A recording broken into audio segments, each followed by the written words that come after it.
Hello everyone, ಕಡಲೆಕಾಳು ಸಾರು ಮಾಡೋದು ಹೇಗೆ ಅಂತ ನೋಡೋಣ. ಜಸ್ಟ್ ಒಂದು ಪ್ಯಾನ್ಗೆ ಈರುಳ್ಳಿ, ಬೆಳ್ಳುಳ್ಳಿ, ಚಕ್ಕೆ, ಲವಂಗ, ಜೀರಿಗೆ, ಹುಣಸೆಹಣ್ಣು ಮತ್ತು ಟೊಮೆಟೊನ ಸೇರಿಸ್ಕೊಂಡು ಚೆನ್ನಾಗಿ ಫ್ರೈ ಮಾಡಿಕೊಂಡು ಫ್ಲೇಮ್ನ ಆಫ್ ಮಾಡಿ, ಅನಂತರ ಇದಕ್ಕೆ ನಾವು ಸಾರಿನ ಪುಡಿ, ಕೊತ್ತಂಬರಿ ಸೊಪ್ಪು, ಕೊಬ್ಬರಿಯನ್ನು ಸೇರಿಸ್ಕೊಂಡು ಕಡಲೆ ಪಪ್ಪನ್ನು ಹಾಕ್ಕೊಂಡು ನಾವು ಗ್ರೈಂಡ್ ಮಾಡ್ಕೊಳ್ಳೋಣ.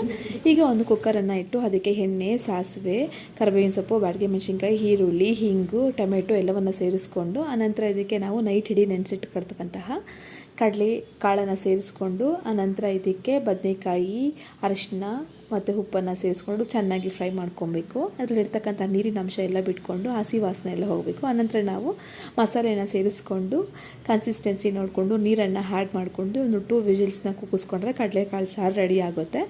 ಈ ಸಾಂಬಾರು ತುಂಬ ಸಿಂಪಲ್ಲಾಗಿರುತ್ತೆ, ಬಟ್ ಚಪಾತಿಗೆ, ಮುದ್ದೆಗೆ ಆ್ಯಂಡ್ ದೋಸೆ, ಇಡ್ಲಿ ಎಲ್ಲದಕ್ಕೂ ಹೊಂದುತ್ತೆ. ಮಕ್ಕಳಿಗೂ ಸಹ ನೀವು ಇದನ್ನು ಮಾಡ್ಕೊಡ್ಬೋದು, ಬಿಕಾಸ್ ಹೈ ಪ್ರೋಟೀನ್ ಇರುತ್ತೆ. ಈ ವಿಡಿಯೋ ನಿಮಗೆ ಇಷ್ಟ ಆದರೆ please like, share and subscribe. Thank you.